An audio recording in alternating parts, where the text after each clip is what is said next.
And apologize again for the captions that are appearing on this PowerPoint presentation. I'm Nicole Hutchison. I'm the Director of Transfer here for the Virginia Community College System. And I'm joined by my colleague, Emily. Emily, would you like to introduce yourself? Hello, I'm Emily Muniz. I'm the Associate for Transfer and Talent Pathway at Chev. And I work with Nicole on the Transfer Virginia initiative, primarily the transfer guide creation. Like how even, I don't know if you all notice that even my PowerPoint presentation gets my own name wrong. So in the little captions up there. So I am going to start today with a very brief description of Transfer Virginia. And then I'm going to introduce our four colleges and let them give a little bit of an overview of their programs. And then Emily and I will be asking them many more questions. So let me go ahead and just talk a bit about Transfer Virginia. Everyone here has heard about Transfer Virginia, or at least heard of Transfer Virginia. And you may be aware that Transfer Virginia is a pretty big umbrella. There are a number of things that are under the umbrella of Transfer Virginia. I'm not going to talk in detail about any of these things today, but I want you to be aware of all of them. Transfer Virginia encompasses the Passport, which is our 16 credit transferable package, transfers to all of our public and most of our private colleges. The Uniform Certificate of General Studies, which is twice as big as the Passport, and similarly transfers to all of our public and most of our private four-year colleges. And the Transfer Associate Degree, which similarly transfers to all of our public and most of our private four-year colleges. With all of these, the beauty of them is that they allow students to fulfill general education requirements at our four-year schools prior to transfer. So that's one thing that's under the Transfer Virginia umbrella. Another thing is the course development and course revision process. All of the courses that are in the Passport and UCGS go through this process so that students taking those courses at any of our community colleges are hitting on the same content. Under that Transfer Virginia umbrella, we also have our common curriculum, and that's related to a lot of what this group will be talking about today. We have a common curriculum in information technology and a common curriculum in computer science. And many of the programs that will be mentioned today build off of the computer science common curriculum or the IT common curriculum. The common curriculum is what students do at the community college. So that's the first 2 years. Our four-year colleges and universities create transfer guides built on those common curricula that shows students the whole path to the bachelor's degree through that associate degree. And those are connected with our guaranteed admission agreements or guaranteed program admission agreements. All of this information lives on our portal, transfervirginia.org. So if you want to see the Passport or UCGS course list, or you want to see one of our what's our number of transfer guides today? I haven't checked, 200 something transfer guides, heading to 300 something very shortly. Or you want to look at course descriptions, those are all available on the Passport, on the portal. Advising is a big component of Transfer Virginia, and we think of today's session as falling into the advising category, even though it touches on all the other things here. But we decided to do this session because we want to make sure that our advisors and our students are aware of the myriad opportunities in computer science, IT, cybersecurity, and related fields. So that's why we've brought everybody here together today.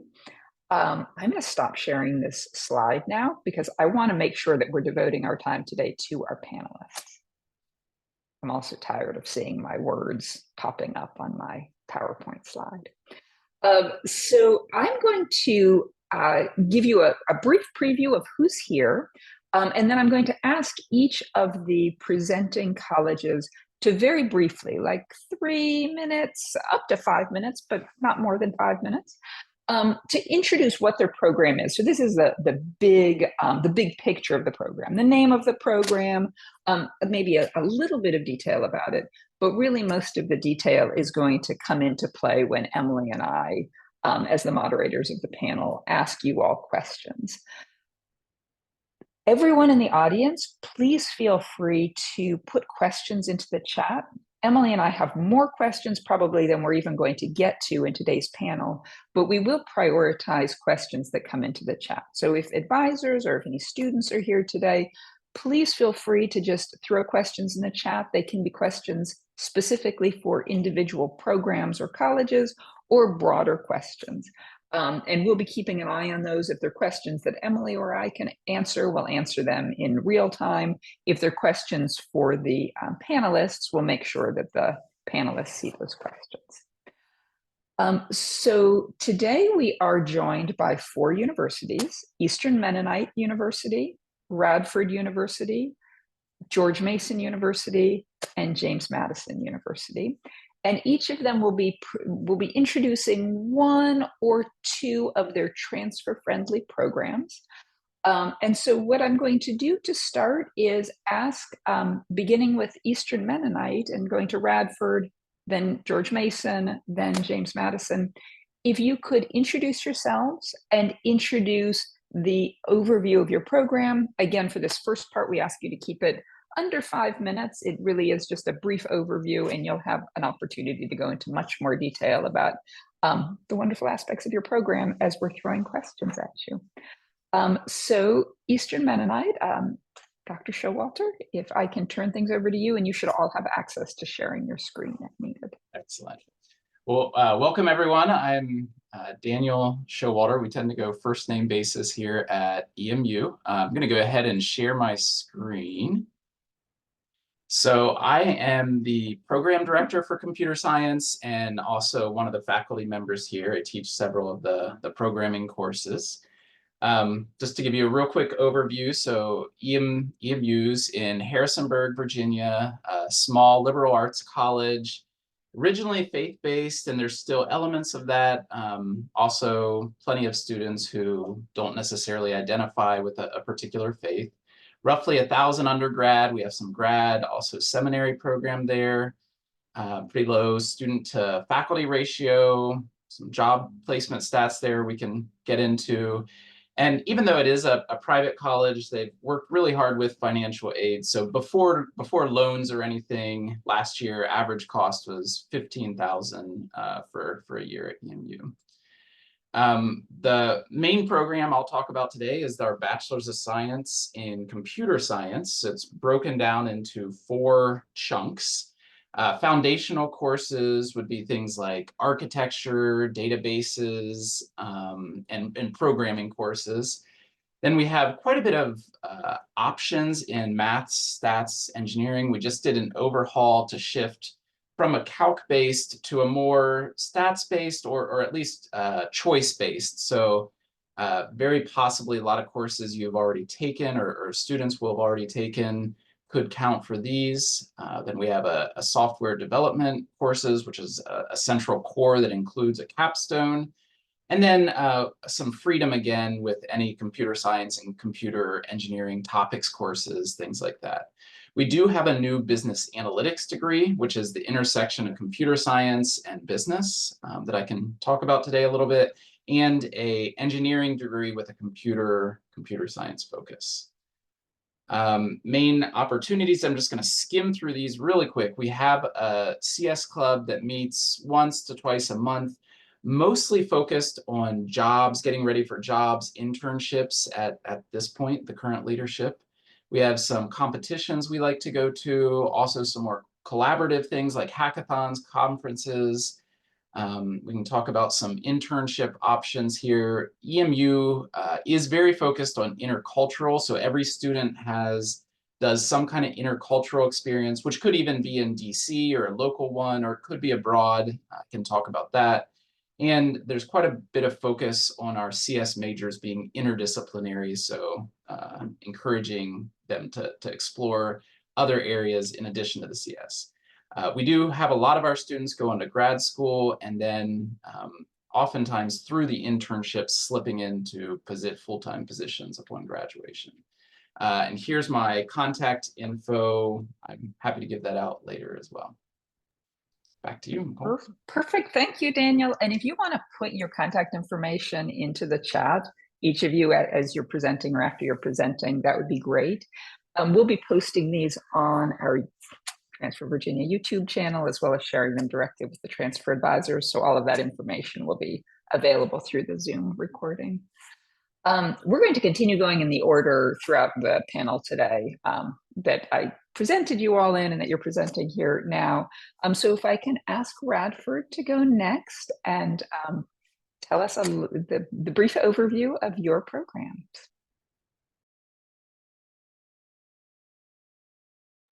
Can you see the slide? Okay. Yes. Hello, everyone. I'm Hwa-Jung Lee from the School of Computing and Information Sciences at Radford University. And today, along with Jeff and Sherry, I'll be presenting and answering any questions you have. Jeff, could you briefly introduce yourself?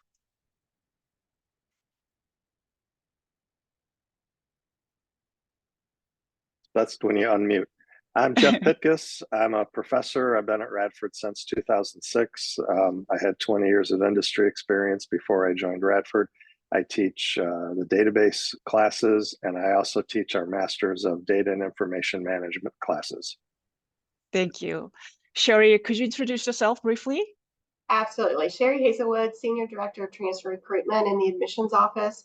And I coordinate the activities of the transfer team and all things transfer. And we love working with your students. Thank you. I am again Hwa-Jung Lee, professor and director in the School of Computing and Information Sciences. I also have like industry experience, and I also have like basically academia degrees as well. And first of all, like I'd like to highlight our SCIS program. So School of Computing and Information Science, or SCIS is the name that we use. So that we offer computer science program with 4 concentrations, as you can see in here. And we also offer cybersecurity program, and we also offer accelerated master's program. And all of those informations are available. Transfer guide are available on portal. And we are currently working on computer science part, so that's coming, but rest of the information about transfer guide are available on portal. And we just briefly want to talk about why should you choose Radford. And firstly, you can complete PS in 4 semesters or less. And our curriculum is designed to accommodate not only AS, but also AAS degrees. So that's, I think we've worked on that part really hard. So I hope that that's a good news for you. And secondly, our curriculum is hands-on and industry focused, with most faculty members bring values industry experience to the classroom. And thirdly, through our multiple concentration, as you can see, you can gain in-depth knowledge and hands-on skills, potentially leading to high starting salary. And like in this curriculum, even though you select one curriculum out of the multiple possible like available like selection, it is possible that you can switch to another concentration while you are moving forward. So I think that could be helpful to find your passions while you are walking forward.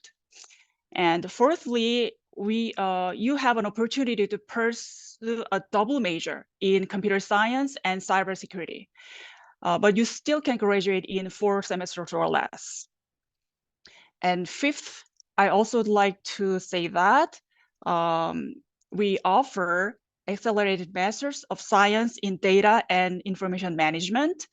And if, like for the transfer student, you still can earn PS and MS in 3 years if you decided to moving forward through this accelerated master's program.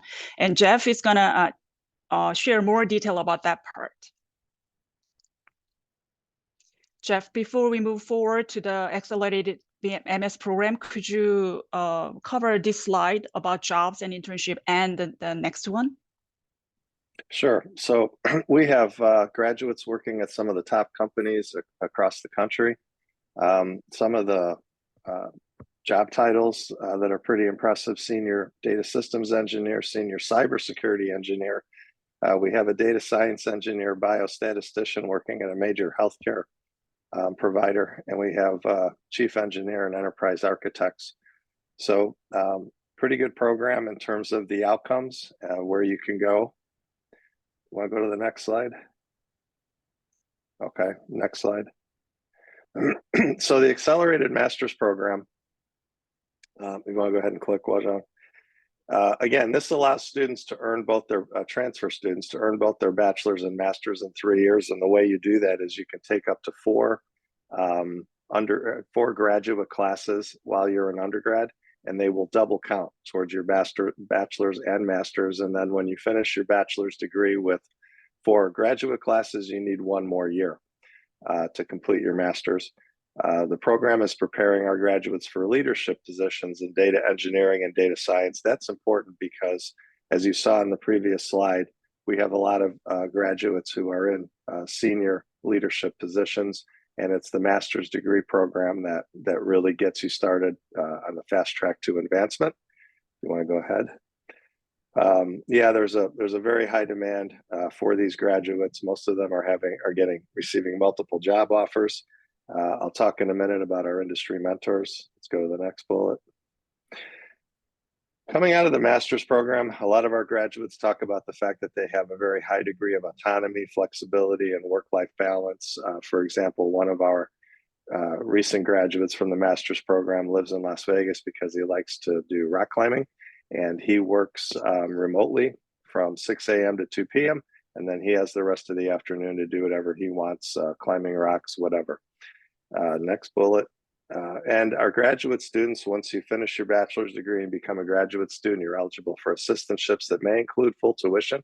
A lot of our graduate students work with the university's division of IT, and so they're gaining industry experience while they're learning. And as I mentioned earlier, our graduate students work with at least one industry mentor.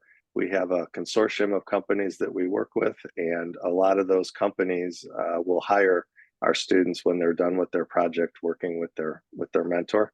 And then last of all, we do have a guaranteed acceptance agreement, and the requirements are a 3.0 and 1 letter of recommendation from a faculty member at your community college.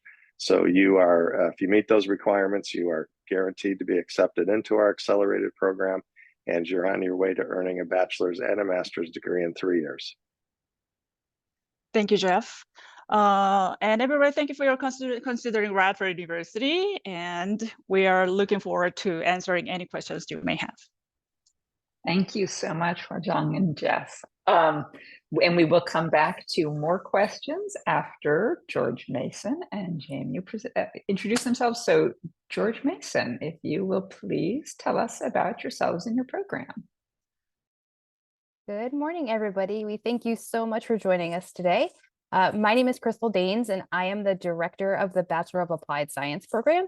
So I'm here specifically representing that program, but we can talk about other things Mason has to offer as well. And I'll have Melissa introduce herself. Thank you, Crystal. My name is Melissa Bavacqua, and I'm the Director of Admissions for Transfer Recruitment at George Mason University. And Crystal and I have a very brief presentation to share with you all. I'm going to get us started off here. So Mason, today, we are the largest Tier 1 comprehensive research institution in the Commonwealth of Virginia. We have 40,000 students, primarily an undergraduate institution, and about 4,500 new transfer students join us each year. So we are very transfer friendly. We have the 2nd largest residential campus in Virginia, the youngest law school in the top 30 in the US, and our students come from all 50 states and over 130 different countries. So warm, welcoming, and inclusive.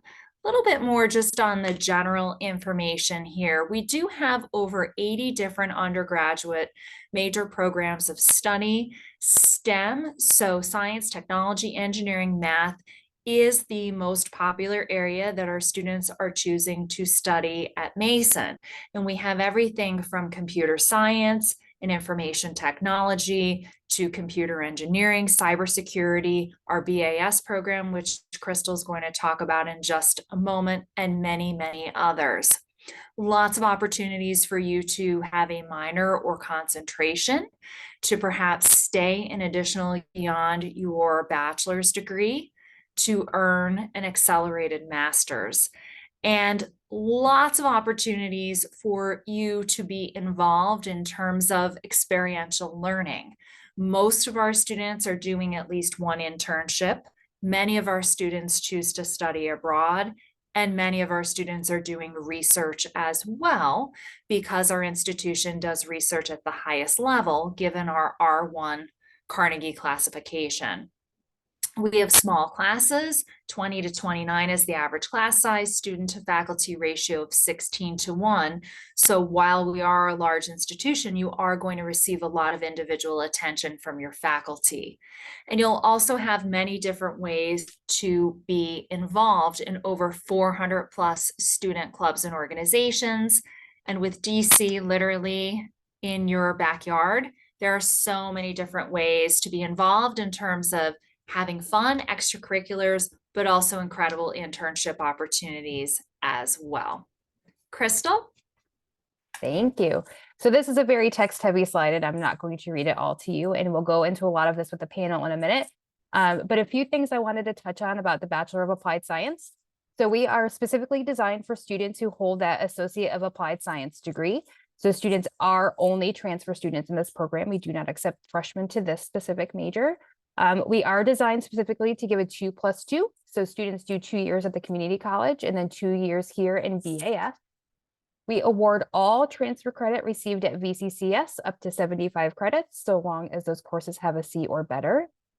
We also have accelerated master's options. So students who do an AAS plus BAS plus MS can get all 3 degrees in just 5 years, which is really exciting. We can be done 100% online. And that was actually pre-COVID. So we've been in the online space for a long time. But for students who wish to have a hybrid format, they can do that as well. Our admissions requirements are up on the screen, and all of that is available on our website. So I won't go into all those details. But I would also like to note that we have several concentration areas in in BAS. So cybersecurity is our biggest, probably not surprising to folks here. But we also have concentrations in cloud computing, data analytics, and technology and innovation.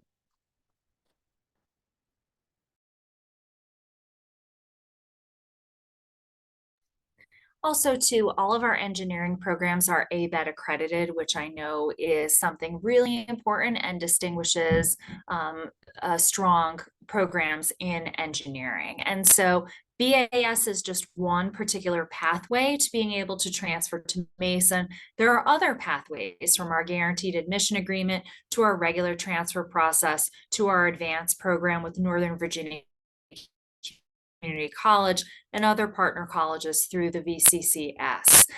We have a lot of great transfer resources on our website, to include our transfer credit matrix and guide, and our Office of Transfer Services is available to meet with students Mondays through Fridays, both in person on campus at George Mason University in Fairfax, as well as virtually, as well as 1 day a week at Northern Virginia Community College.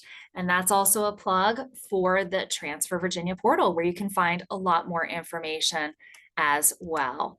We will go ahead and put contact information in the chat for you, but we encourage you to take a closer look at George Mason University, where we are all together different. Thank you. Thank you both. And James Madison, would you please tell us a bit about your program? Yeah, so I'm Mike Lamb. I think we have several other members of our team here, so let me introduce some of them. So I'm Dr. Lamb. I'm one of the faculty members in the computer science department. I teach primarily the computer science courses. We also have Dr. Sami El-Tawab, who is here, and he is also in the computer science department, but teaching primarily the information technology courses. We also have so Nathan Sprague is another transfer advisor. He's not here today, I don't think. But we also have Jolie Lewis, who is the director of transfer initiatives. She's here. And then I don't think Kate is here, but she is she also helps with the transfer advising. And then we have Ellen and Paige, who are the advisors and outreach coordinators for the IT and computer science programs. I don't know if they're here or not, but they're fantastic. So yeah, just some high level stuff. So we have two programs in our department. So computer science and information technology. So I'm going to let Dr. El-Tawab talk about the IT program when we get there. So in computer science, we really value our small class sizes and our faculty to student ratios. Our program is actually quite large. Right now we have, I believe, on the order of 700 or 800 undergraduates across the two programs. One thing to note is that the major is not open admission, and actually there's some stuff that's changing right now about this. And so one of the things that I wanted to do today is just sort of raise awareness of this, that there are some changes coming up.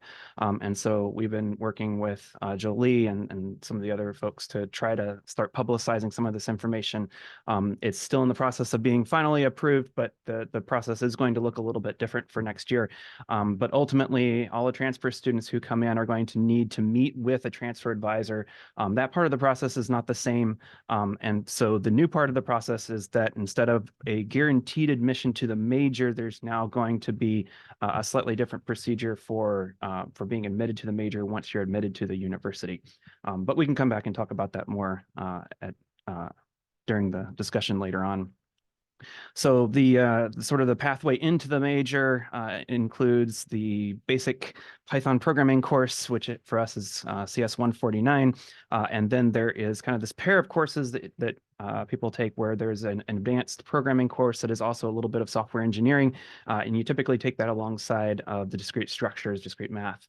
And so then at that point, you would apply to have full admission to the major. And then there's a bunch of other core classes that you take, and then there are several electives that you take, and I'm happy to talk about any more of this in detail later on if people have questions. And then there is a similar pathway into the IT program, and I'm going to let Dr. El-Tawab talk about that. Hello, everyone. My name is Sami El-Tawab. I'm an associate professor and the program director for the new major, IT major. The IT major actually is the newest major at JMU. We got approved in January 2022. So it's a brand new major. It's we have now 170 students in the major. And it's growing exponential. So we have a lot of students in the major. The start is very similar to the CS. So you start with CS 149, Introduction to Programming. And then you jump in advanced programming and data structure, IT 160, and IT 201, which is computer structure and logic. And the moment you finish these two courses with a C or higher, you are in the major, and there is no problem at all to continue. Okay. My son is here, so give me 1 minute. I will need to go help him. Cool. So I also wanted to give a quick plug for the cybersecurity program that we have. We have a master's in cybersecurity. And so that's an opportunity after you do the bachelor's degree. And we have a website that has a whole lot more information specifically for transferring into computer science. I'm not sure that there's a lot on there yet about IT, but we will probably at some point have a similar page for people transferring into the IT major. So there's a lot of information out there, and I'm happy to answer questions about any of that. Fantastic. Thank you all for introducing and giving some highlights of your programs. Now, Emily and I are going to ask you all some questions so that you can dive in a little bit more deeply into details about your program and kind of pitching it to prospective transfer students and to the transfer advisors here who can pass this information on to transfer students. some of you covered some of these things in your overviews, so feel free to emphasize things or go into a little bit more depth. We're going to go in the same order, so I'll ask EMU to begin with the question, and then we'll just go in the same order that we did with the introductions. My first question, tell us about the typical student in this program. And I know that's an impossible question to ask, but if you could give us just some sense of why a student in your program joined that program, what they hope to get out of it, whether a lot of your students are transfer students, whether they're traditional students, whether they have a background already in IT or work experience before they come in. So if I could start, Daniel, by throwing that question to you, tell us about your typical student. Sure. So I would say we typically have traditional students in our 4-year program. They often enter without any computer science background at all, maybe a class in high school. Of course, that would be at the first year level. By the time they would get to the 3rd year, they would have quite a bit of experience. There are some transfer students, although that would be a lower number overall in our program. It is a very diverse group. It's very internationally heavy. We have a lot of students from Nepal, Ethiopia. And so, and because of our college's intercultural requirement that everyone spends a term or a semester in a different culture, I think that is one reason why students are attracted to the program, to have that atmosphere, that environment where there's quite a bit of cultural diversity. Yeah, I think that would be the typical student. Wonderful. Radford, tell us about your typical student. Jeff, do you want to answer to that so that I can add on top of that in case that I want to?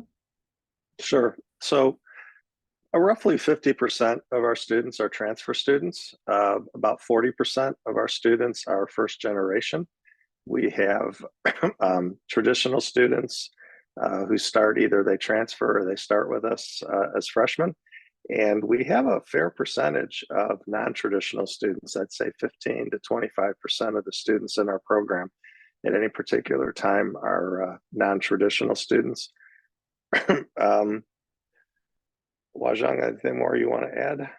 Yeah, and then we also do have international student in here, and we have some students who transfer from different 4-year university to ours. So, yeah. Excellent. George Mason, tell me about your typical student. Sure. So as I noted at the beginning, we are for BAS only open to transfers. So we do not have any freshmen in our program. As for the kind of composition of our students, we do have a mix of traditional students and adult, or we call contemporary students at Mason.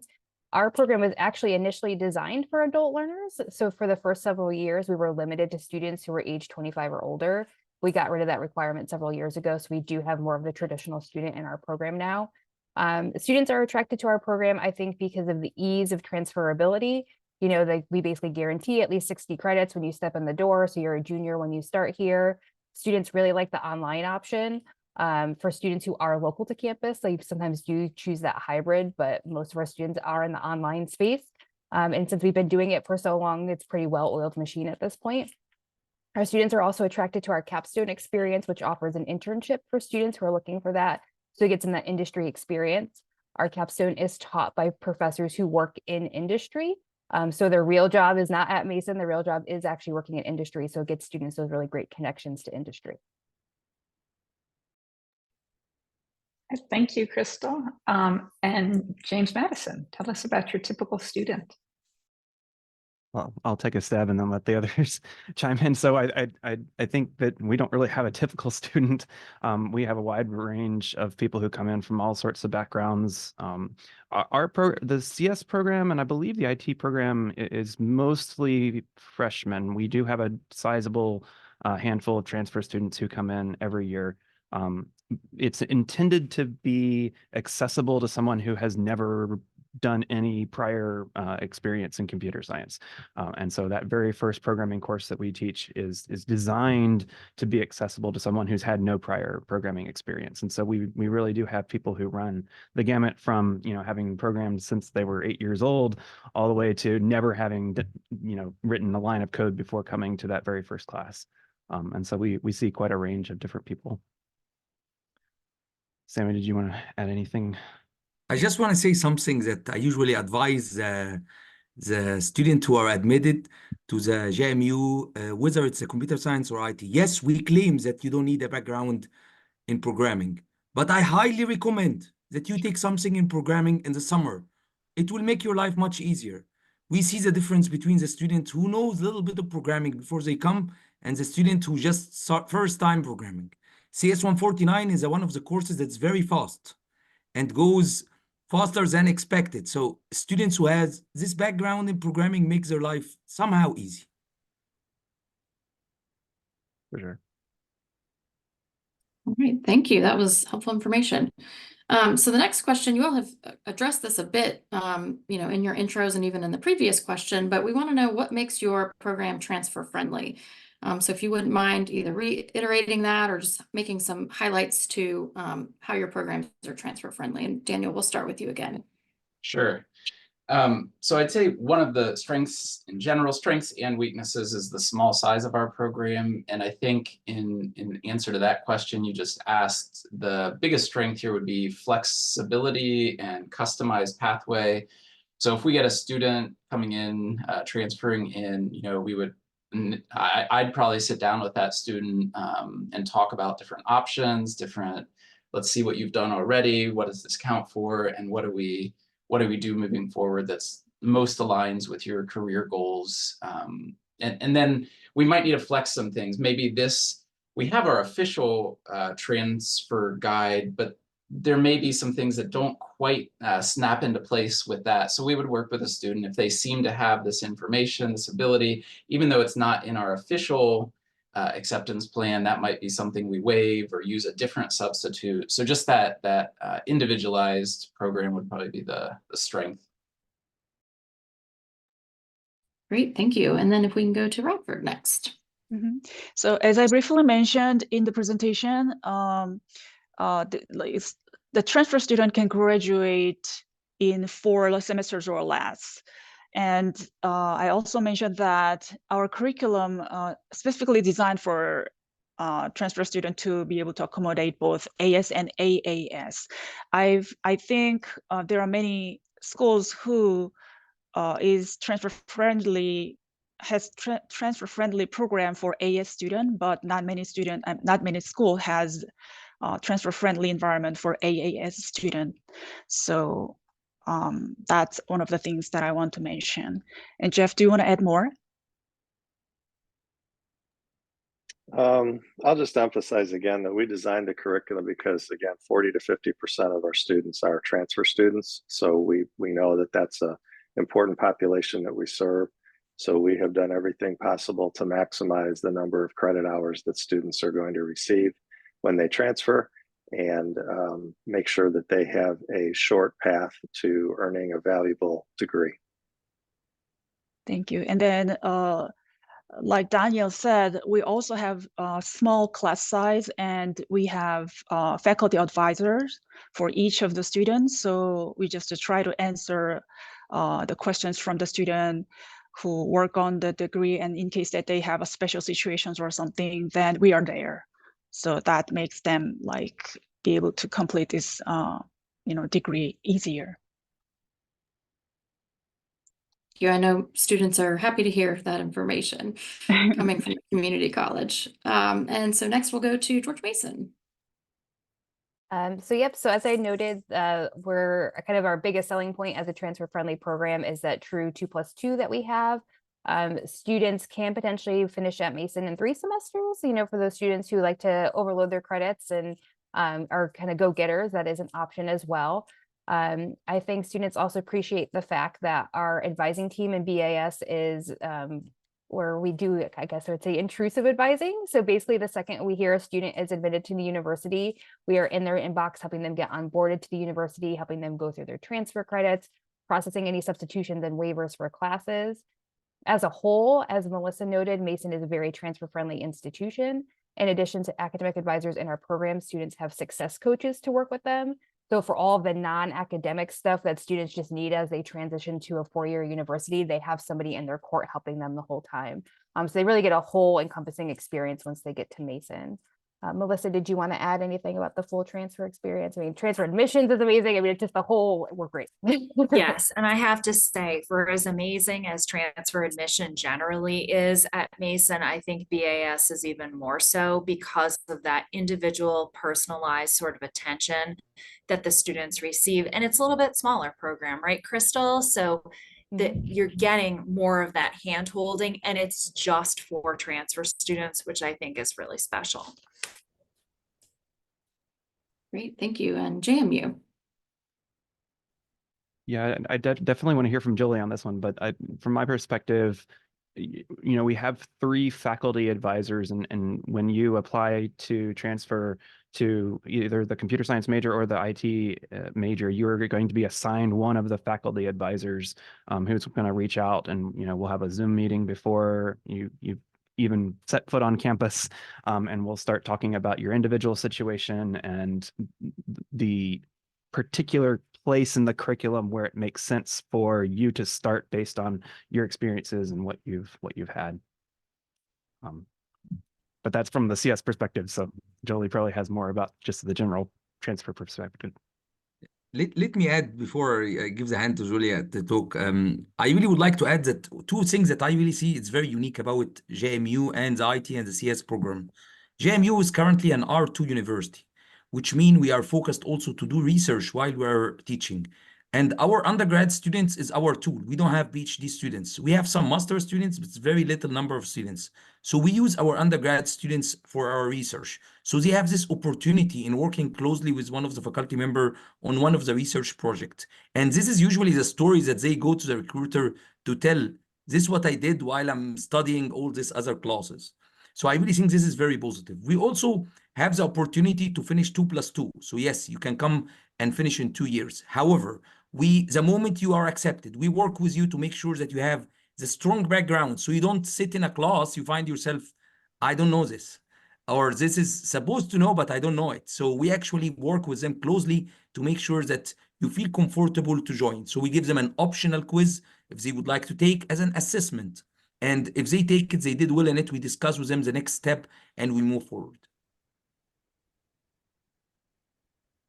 And then in our transfer initiatives office, I work closely with Mike, with Sammy, with our other faculty advisors in CS and IT as students are coming in and get to connect with that department. But we also have a program separate from our transfer admissions team.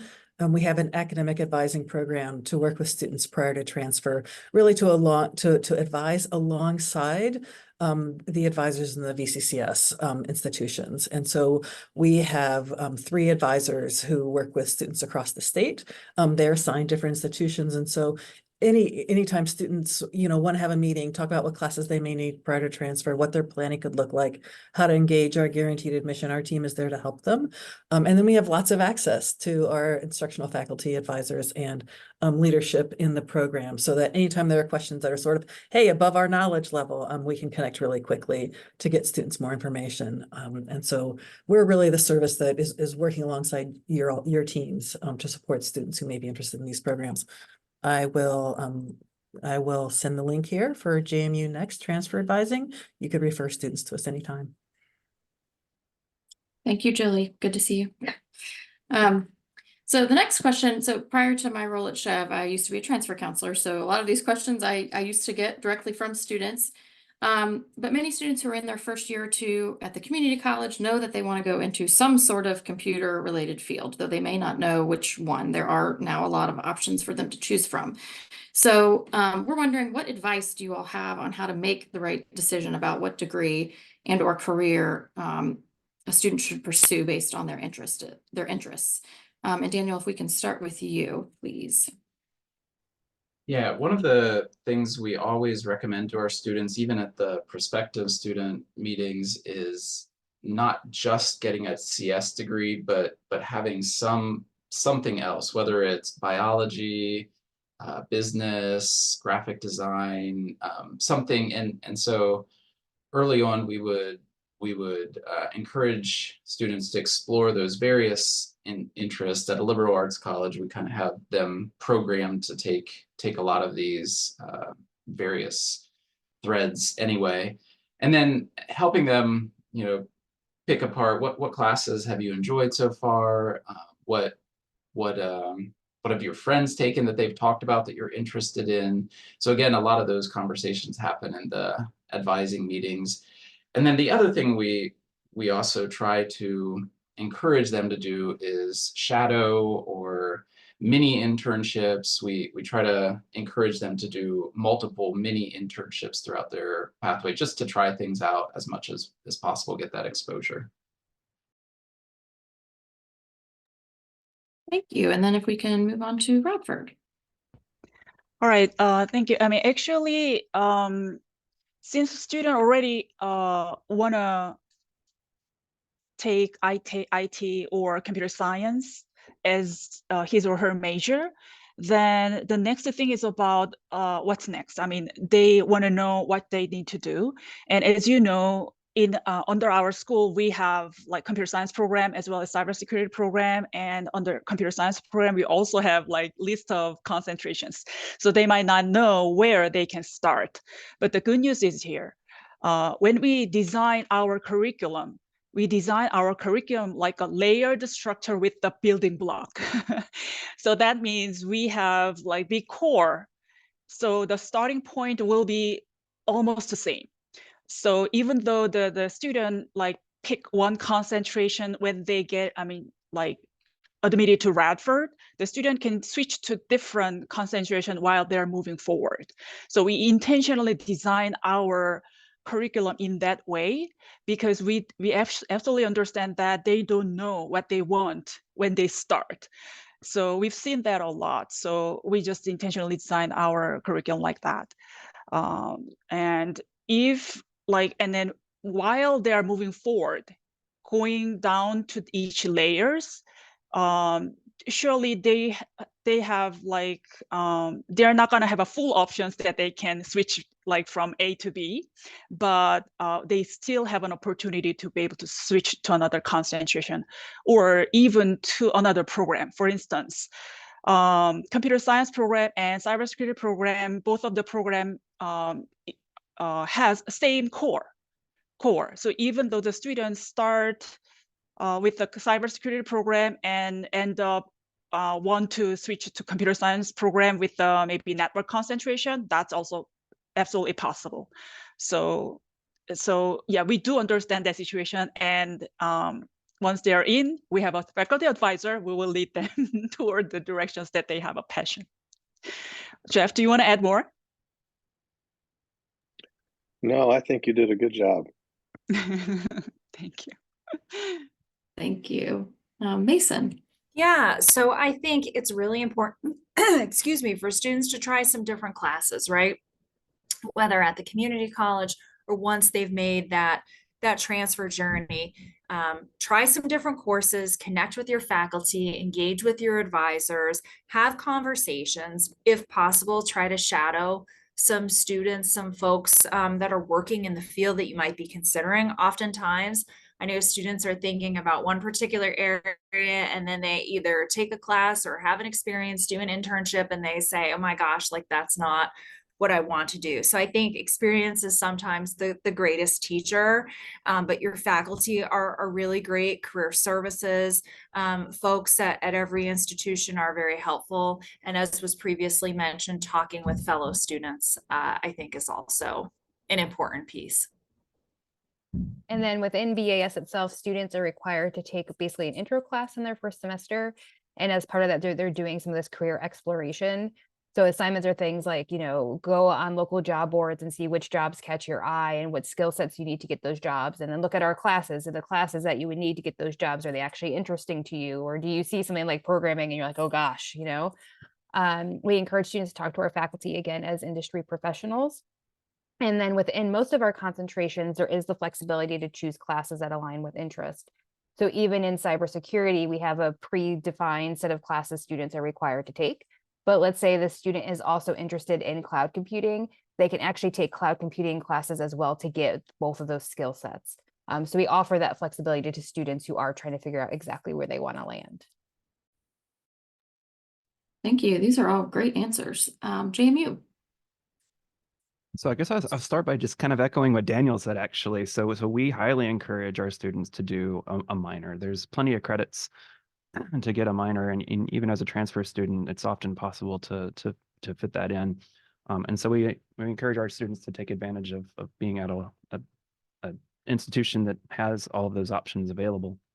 I also have so I put together at one point there's also a lot of overlap in the beginning of our programs, and I think Sammy probably wants to talk about that.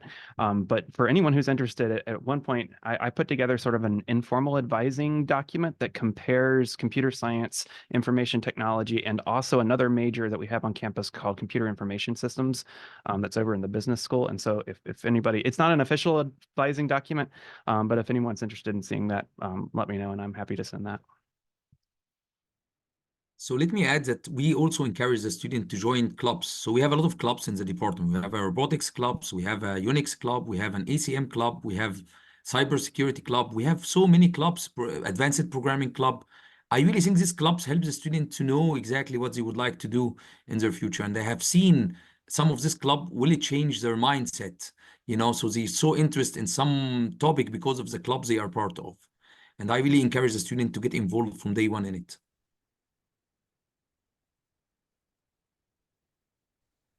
You all are providing fantastic answers, and you've segued kind of perfectly to my question, though you also have in some ways all answered parts of this question. You've talked about some of the specifics of being in these majors or in these programs at your universities, and I want to step back a little bit and ask you to describe what types of jobs your program leads to and how you help students prepare for these jobs, and whether they're internship opportunities or job placement assistance. And I know many of you have already touched on elements of this, but since we keep going in the same order, I think there's also the possibility. Oh, yeah. Miko, is it okay that I add more, like, before we move forward to the job thing about the curriculum? May I add? Sure. Yeah, okay, that's fine. Thank you. Because I forgot to mention that we also, many of our students has multiple concentration, like when they graduate. So it is possible that the student can have like network concentration as well as database concentration. So it could be multiple concentration, but still can graduate in 4 semesters or less.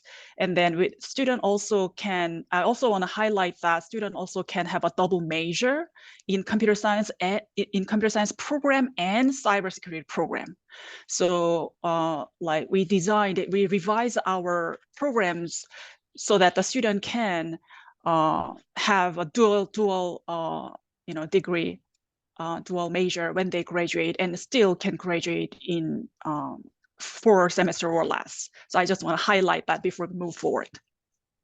Thank you, Rajan. Thank you. So Daniel, we're going to start with you and EMU again. Anything that you would like to add to the information you provided earlier about what types of jobs the program leads to, or how you help students prepare for jobs, internship, job placement? Yeah, sure.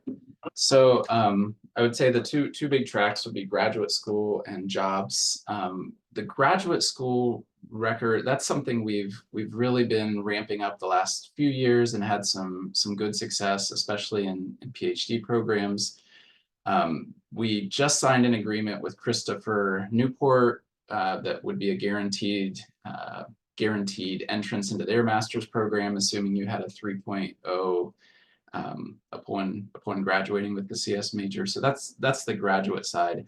I think our job and internship side has been weaker traditionally.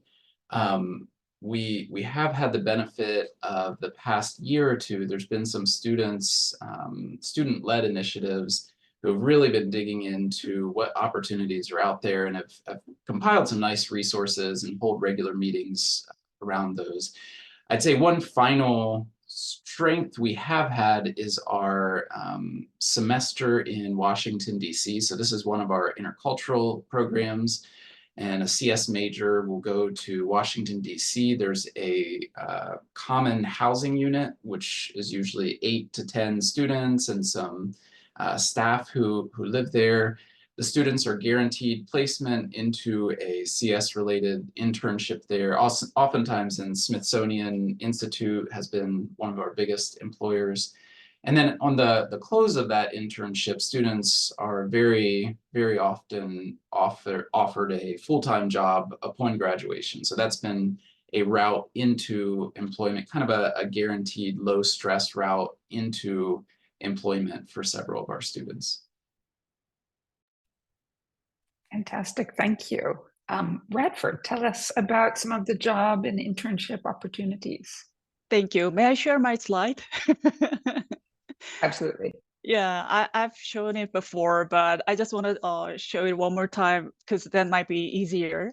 So those are list of companies that our graduate got a job, and then those are like list of titles that our student, our alumni has. So that gives some kind of idea of like the fact that our students are very active in terms of getting job. And we has been very successful, and then we have a very good feedback from employers, so that they are coming back to us to recruit more from our school. And one of the things that I want to add is the fact that we offer job fair. I mean, Radford has a job fair, but we also have student-initiated job fair as well. I mean, obviously, as a faculty member, as a school, we are supporting them. We are like behind them. But student, like we have a list of student club in School of Computing and Information Sciences, and each of those club, like the club leader, like president, can reach to the person in the industry, and then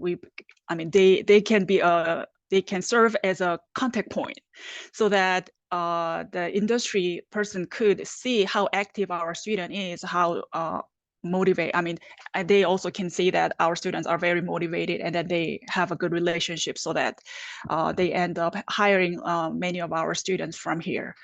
So that's there as well.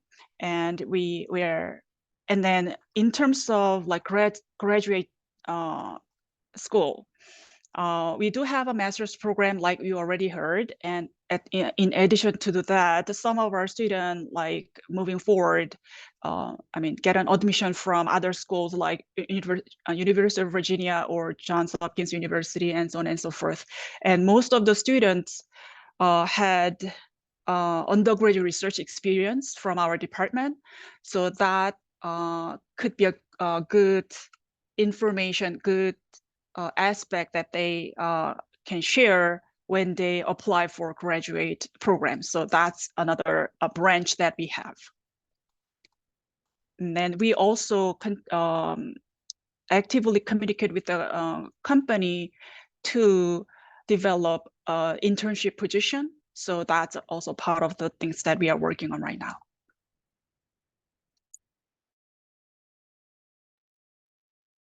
Thank you.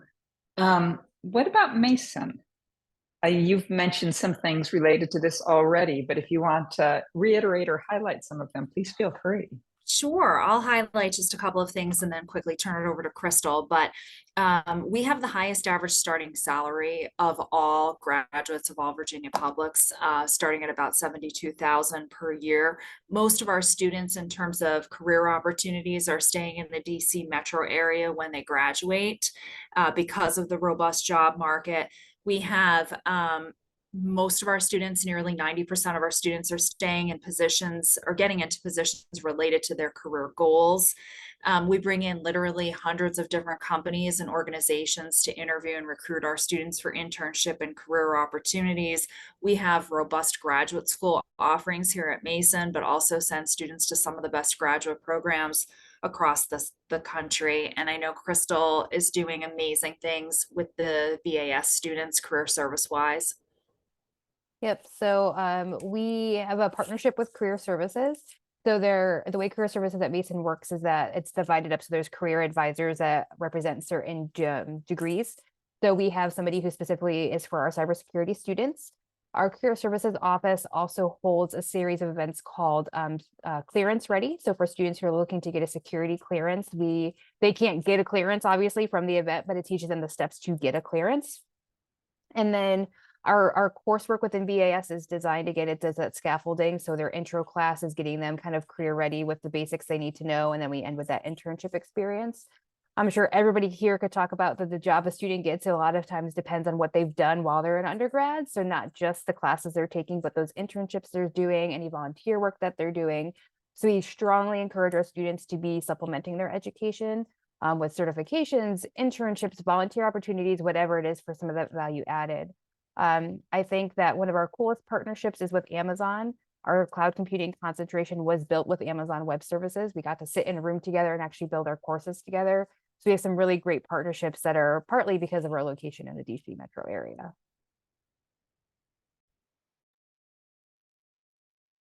Thank you. I do hear DC getting referenced a lot, not just by Mason. James Madison, tell us about some of your job placement, career opportunities, types of jobs this leads to. Yes, so we also have a lot of students who end up working in the DC area. I'm going to post in the chat a link to one of the more exciting opportunities that we do. So JMU has university-wide career fairs, but we actually have one that's specific to our college. And this is sort of a smaller event, although it hasn't been very small the past few years. And it's really kind of cool because it's mostly alumni who come back to recruit. And so students actually kind of get to interact with people who finished their degree a couple of years ago and are now, coming back to recruit more students. And so you get to talk about the particular classes that you've taken and the specific experiences that they had in the program and that the current students are having. So it's a really cool event. I usually walk over and say hi to all the alumni who are there, and it's a fun event. But there are many other opportunities. I'm sure that the others would like to highlight some of that. I want to highlight on one of the opportunities that I really think it's very unique. It's the Commonwealth Cyber Initiative, the CCI. We are part of the CCI. They have a program for internship for their sophomore and junior year students in our program. And what happens that CCI will pay your salary, and very good salary, if you get just an email of approval that one of these companies, and it's a huge list of companies mainly located at Nova, is willing to take you as an internship personnel. The problem with this internship, they usually come back with a full-time offer that their salary is higher than my salary, myself, and they will tell me, I want to graduate now. I have a job offer that's above 100,000. I want to graduate now. And I don't know how to answer this. I was like, you still have a year. And usually they will take more courses as much as they can so they can graduate. But this is one of the opportunities. It's across the Commonwealth, and CCI has been doing a great job with this. Yeah, I would say that most of our students do some sort of internship at some point while they're here. And there's also a university career services unit that's fantastic, and they do one-on-one appointments and everything as well. Great, thank you. So as Nicole mentioned at the beginning of our session here today, we're working with institutions on creating transfer guides. We have 230 some on the portal right now. That number is getting close to double with what we're working on. But these guides are very helpful because it includes a lot of great information, which I'm about to ask you about. So some of the things that we like to have on there that I'm hoping you can share with us today is how can students best prepare for this program?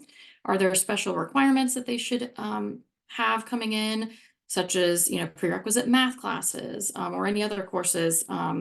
But just anything that students should be aware of before they transfer into your programs. And Daniel, we'll start with you again.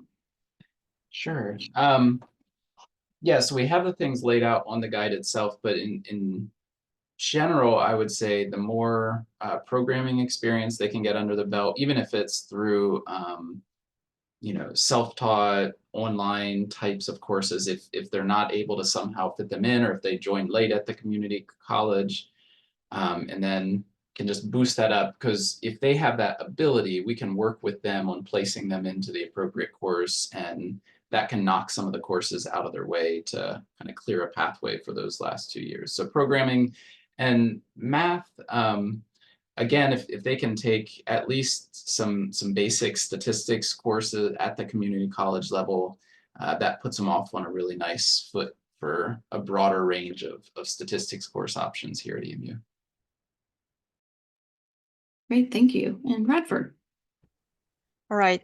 And as I briefly mentioned, when I give a presentation, except one, most of the program and concentrations transfer guide are available in portal.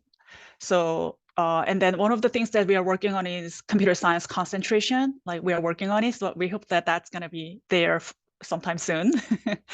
So, like, in that sense, like, all of them except one will be, are available. All except one program of the, like, for the transfer guide of most of the program are available in portal. That's what I want to say. And in case of preparation, if the student complete the required course from VCCS, like, for instance, like MTS 263, which is a math class, that can be transferable to Math 171 here, which is going to be really helpful at Radford. And if the student take programming class like CSC 222, which can be transferable to which can be transferred to Radford as a ITech 120, that's going to be a good class.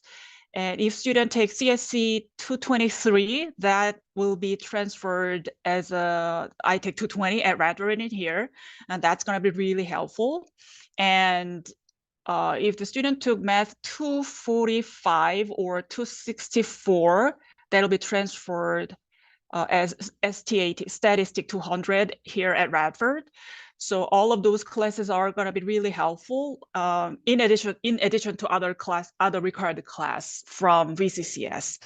And if the student do not have, like, we have students who do not have a programming background, yeah, we are still welcome that kind of student. And then we basically want to give an opportunity to many of the students. So our strategy is to give an opportunity to the student if the student is interested in majoring ITech or computer science, and we are there to help them. And it is possible that some student might not be able to succeed even though they tried, but we still want to give an opportunity for them to pursue if they want to. So that's the strategy that we are using. So in case of admission, if student got an admission from Radford as a transfer student, School of Computing and Information Science do not place any minimum GPA.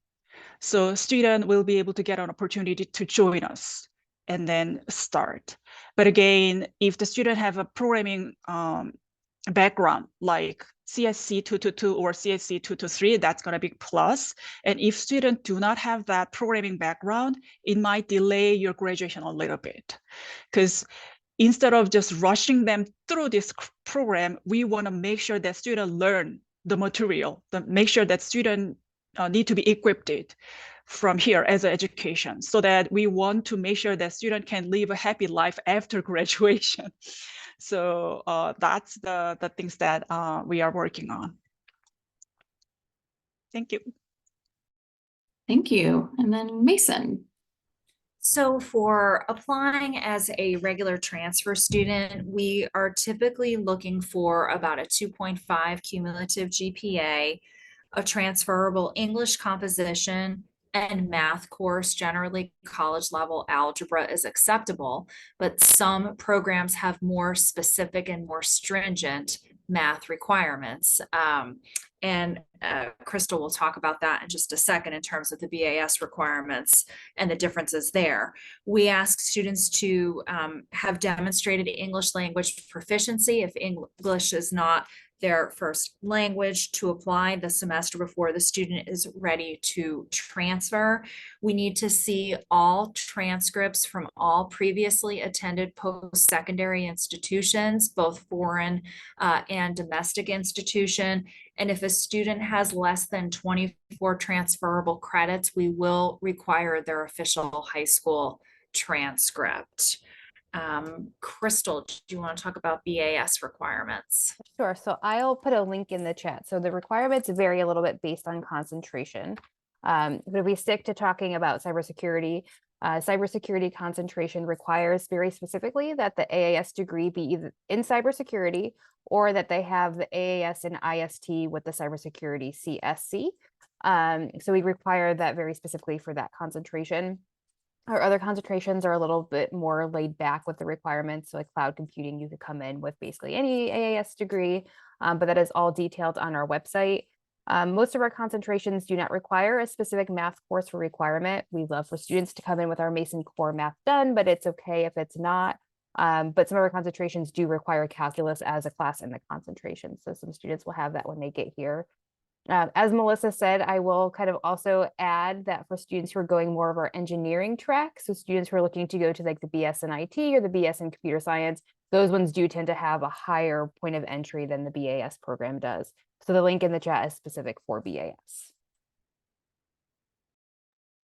Thank you. All right, James Madison. So echoing everybody else, so in general, as much math and programming experience as you can get is always helpful. We do have calculus, statistics, and discrete math requirements in our programs. And I guess one thing that I would say, though, is that students should not be afraid to retake a course when you get to GMU, even if there's something on paper that looks equivalent. We do often see a lot of variation in incoming transfer preparedness, and so that's part of, we do the one-on-one conversations with the students to make sure that they're starting in the course that makes sense for them based on their experience and where they're at. We don't want them struggling with a course that they're not ready for, but we also don't want them, sitting through a course that is a breeze for them, right? And so that's the individual advising process that we go through. Jolie, did you want to say anything about like the larger transfer admissions process? I know very little about that. I'd be happy to. Generally speaking, we say that 3.0 is the recommended GPA from your previous institution to be competitive. Our admissions team does look for students having completed a college level transfer course in 4 core areas. One is language, which includes English, not a world language, just a language related course. Math, lab science, and social sciences. So we do want to see each of one of those 4 areas completed prior to the application. And then typically we are looking for about a year of experience at the community college level, at least before transferring. And of course, there's the guaranteed admission agreement, although relatively few of our students come through guaranteed admission, and most do come through that competitive application process where we're looking for that 3.0 in previous coursework. Thank you. Oh, Sammy, did you want to add? I think the anything? team did a good job. So You all have done wonderful. We really appreciate all of the wonderful answers you've provided. It's a lot of helpful information. For the sake of time, though, I think we just want to make sure that you all have said and shared everything that you wanted to share today with our advisors and students. So if there's anything you'd like to add, we can let you have the time to do that now if you'd like. And we can go in any order. Doesn't have to necessarily start with you, Daniel, unless you want to. okay, let me add one more thing. We have an agreement with Virginia Tech where you can have a 4+1 master degree through the computer science. I'm working now with Virginia Tech to make sure that the IT as well can have this opportunity. I really think this adds a value because students usually, if they can take 1 extra year and get the master degree, that's very beneficial. May I? Since Sammy mentioned that, I'd like to also say that Radford also has 4+1 with Virginia Tech, like master's program. So I just want to say a general plug for George Mason, and that is students belong at Mason. You have heard from amazing institutions, and we'd all love to have you as a student, but there's really something special about our community at Mason. We encourage you to visit, check us out, contact us for virtual transfer counseling, and we'd love to be able to tell you more. And I'll just add that some of our best students have been transfer students, and we really appreciate having transfer students. Like I said, we are primarily freshmen, but we have a pretty large handful of transfer students who come through every year as well. And it's been great to work with them the past couple of years. And like I said, some of our best students have been transfer students.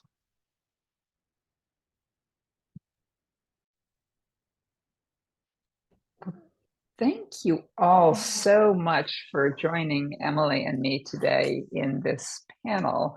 Your information and just your presentation styles were really excellent. Behind the scenes secret, Emily and I were messaging back and forth about how well you all were doing in conveying the information and just showing how transfer friendly your programs are and also what students can do to be best prepared for them. Thank you for sharing these opportunities. I'm ready to send to students to all 4 institutions now.